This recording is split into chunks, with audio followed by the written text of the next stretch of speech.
Awal mula aksi JG, 25, pria setubuhi adik ipar masih SD di Kabupaten Rejang Lebong Provinsi Bengkulu terungkap.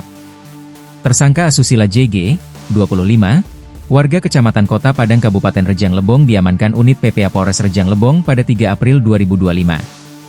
Pria yang sehari-hari bekerja sebagai buruh tani ini tega menyetubuhi adik iparnya sendiri yang berusia 12 tahun dan masih berstatus pelajar SD. Aksi bejat itu telah terjadi sebanyak 5 kali sebelum akhirnya ketahuan oleh istrinya sendiri. Data terhimpun, aksi tak senonoh tersangka telah dilakukannya sebanyak 5 kali selama bulan Februari-Maret 2025. Terakhir aksinya ini terjadi pada 27 Maret 2025 lalu di dalam kamar milik korban. Usai melakukan aksinya yang terakhir itu, pelaku kepergok istrinya keluar dari dalam kamar korban.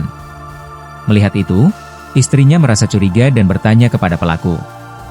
Namun pelaku beralasan sedang mencari handphone dan langsung pergi meninggalkan rumah. Merasa aneh, istrinya kemudian mendekati adiknya dan mulai bertanya. Awalnya korban belum mau bercerita karena merasa takut. Namun setelahnya korban menceritakan semua kejadian yang dialaminya setelah sang kakak membujuknya. Betapa hancur hati istri pelaku mendengar pengakuan dari korban akan aksi bejat suaminya sendiri.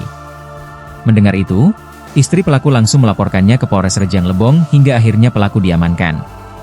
Kanit PPA Satreskrim Polres Rejang Lebong Aibda JJ Sinurat mengatakan aksi pelaku ini berakhir setelah istrinya curiga karena melihat suaminya keluar dari kamar sang adik. Kemudian istrinya ini membujuk sang adik untuk bercerita. Karena memang adiknya ini sangat merasa takut dan trauma untuk bercerita akan kejadian itu.